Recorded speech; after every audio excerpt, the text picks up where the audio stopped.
Is the Fantastic Four worth your money? I'll tell you after the intro, so stay tuned. Hello, Pops Consumer Society. We're back. Let's talk about the Fantastic Four once again. No spoilers. I just want to prepare you. If you're going to the movies this weekend, if you're thinking about watching a movie and you're not sure if it's worth spending your money to see the Fantastic Four, it's better to wait for streaming. I'm going to give you some pointers here that might help you make that decision. Like I said, I won't give any spoilers. The Fantastic Four is a supergroup from Marvel Comics in the comics with a long history. They've been around since 1961. The Fantastic Four was owned by Fox, which was bought by Disney. When Disney, which owns Marvel, bought Fox, the Fantastic Four came along with Fox. And then Marvel Studios, which makes Captain America and Avengers, gained the rights, the power to make the Fantastic Four their own way. And not like the movies that came out before, in 2005, then in 2007 with Silver Surfer, and in 2015 the Fan Four Stick, which was a huge flop. And now we have the Fantastic Four inside the house, within the format and within the expectations of a Marvel fan. So, my friend, if you're a fan of the Josh Trank version, if you're a fan of the movies from the early 2000s, this isn't the movie for you. It's not the movie you're going to like. If you want a Fantastic Quadrant, science fiction, disconnected, that doesn't even feel like Marvel. That's not the case. Does the movie have some characteristics that stray from the Marvel format style? Yes.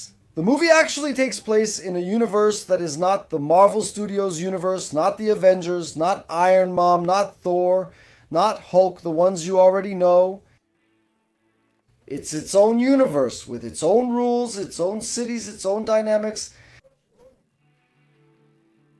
Because it's such a famous, powerful, and rich supergroup in Marvel that when they arrive, just like the X-Men also arrive via Fox, there's no room for them in the Marvel Cinematic Universe, the Marvel Shared Universe, which is already established. They would have to do a lot of gymnastics to explain where the Fantastic Four have been all this time, and even less to make an origin movie for the Fantastic Four after this whole universe is already established. They didn't want to go down that path, so they thought, let's make a completely new story. Far from what has already been told in stories here.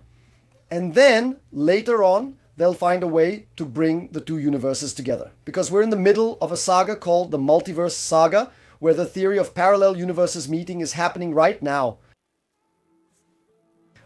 So that was the decision, and it was a very good decision. Because the Fantastic Four's universe is wonderful. It's a retro-futuristic setting. It's inspired by the 1960s. And it brings that Jetsons vibe, that Flash Gordon atmosphere. It's kind of old-fashioned, but at the same time modern flying cars, unusual technology, robots, but still with that 1960s touch where the Fantastic Four first appeared and were created. So in that sense, it's a very rich environment and it's separate from Marvel Studios. Do I need to watch anything from Marvel? I just got here. I've never seen a Marvel movie in my life. Do I need to? No, you can watch Fantastic Four without any worries. You can just sit down. You don't need to know anything before watching Fantastic Four. The questions you might have are the same questions fans will have, and they should be explained in the future. So it's an introduction to the Marvel Universe that's new and different, but I should warn you, it won't stay in this universe for very long, as we already know what's going to happen later on. So if you're expecting to watch this movie to stay in this universe, that's not the case. I really wanted it to be, but that's not the case. It's a movie that is Marvel. It has the characteristics of a Marvel movie. It has the pace of a Marvel movie. It has the humor of a Marvel movie. It has the personal relationships of a Marvel movie. And it's as spicy as a Marvel movie can get. The dialogue and the language are Marvel. It's a movie that's under the Marvel Studios umbrella. Yes, even though it takes place in another universe. So that's it. If you don't like the Marvel formula, this isn't the time you're going to say, finally, Marvel made a different movie. That's not it. It's the same. Politics, there are a lot of people who ask me, is there politics in this movie? I don't like it when a movie deals with politics. Man, there's nothing blatantly political in this movie. They don't take a modern day situation and turn it into a metaphor to tell the story. On top of that metaphor, you'd have to be really, really, really paranoid and see things that aren't there to think that Galactus is actually a metaphor for a foreign invasion from an oppressed country. It's not. So, since this movie takes place in another universe, it doesn't have those elements. It doesn't need to have them. There's no need to connect to mundane facts for people to relate to it. That's one of the advantages of Fantastic Thing. It takes place in such a fantastical, fabulous world that it doesn't need to answer questions like, how would this work in real life? Because it's not real life. It's another universe where all the rules are completely different. The participation of the characters, the balance between the characters, is it equal, or does the female character have the lead? That's something a lot of people complain about too. Too much protagonism for the girl and everyone else is just a bunch of idiots? No, all the characters have the same weight, the same importance. Each one has their own traits, each one has their own role, and there are moments for everyone to shine. I did want to see more of Thing, that's true. I think that there was some cool scenes with Thing missing, but for a movie that's 2 hours long and has the responsibility of introducing a new universe at a good pace, I think the film makes good use of its 2 hours, almost 2 hours. Since it's a movie where there's a couple with a child, and that child is an important part of the story, it ends up focusing on the couple. So I'd say the couple, Sue and Reed, are a bit more prominent in the film than Thing and Human Torch, although they each have their own space, their own roles, and their own importance. In this story, special effects. I'm going to sit there and think, wow, that's terrible. Man, some things are really going to make your heart sink. For example, Hollywood still hasn't learned how to make a baby. We saw that in The Flash. Those horrible babies from The Flash. There's Baby Joey in Superman. Now there's Franklin's baby, which isn't perfect either. When they use a real baby, it's great, but when the baby needs to be computer-generated imagery, oh man. So in some moments, the computer-generated imagery can be disappointing, but for the most part, the effects are great. The powers are great. They nailed Mr. Fantastic's elasticity, and that's a real achievement for me. Post-credits, there's one important post-credit scene and another just for laughs, just for fun. So you don't need to stay until the very end if you don't care much. But for the first post-credit, wait a bit. Wait for the animated credits to finish because it's important for the future.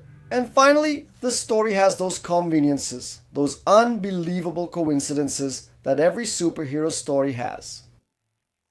If you, in case you happen to be a fan of Jack Kirby, who is a famous comic book artist, created Captain America, created the Fantastic Four together with Stan Lee. If you're a fan of Jack Kirby's art, of Jack Kirby's ideas, and you're still thinking about whether you want to see the Fantastic Four, there's nothing to think about. The script works exactly like a story by Stan Lee and Jack Kirby. You might think it's dated, you might think it's outdated, you might think it's too much like the 60s. These days, it's not that naive. Then you won't like it. If you're going there to watch a contemporary Fantastic Four adventure, you won't find it. What you'll find is a story full of references to the Silver Age, full of references to the 60s, to the Jack Kirby era of the Fantastic Four. You can be sure you'll be disappointed if you want a realistic story with real science, with believable scientific theories. If that's what you're looking for, go watch Interstellar, which is a great movie, but it's not Fantastic Four. Don't waste your trip, don't waste your money, wait for it to stream, and then talk to me. But if you're there to see an adventure that's based on a very exaggerated, simple, innocent, and naive phase of the comics, a story about a family more than about a group of superheroes, so there are references to real families, things you'll relate to. Remember when Krypto steps on Superman and everyone says, wow, I have a dog and he does exactly that, pulls on his boot? That happens in the family aspect. In Fantastic Four, you'll relate to everyday things, ordinary, mundane, daily things that will make you smile a little, because everyone can relate to that. So it's a superhero story, but it's also a story about a family. And that's what I wanted to talk to you about. Thank you so much for watching this video. Good luck with the system. I hope you enjoy it. See you later. See you soon. See you in a bit. Bye. That concludes another episode from Cuatro Cosas. The channel offers at least 3 daily videos, Monday through Sunday. If you enjoyed it, check out these additional suggestions. Remember to like, comment, subscribe if you haven't yet, and enable notifications for updates. Thanks a lot. Until next time.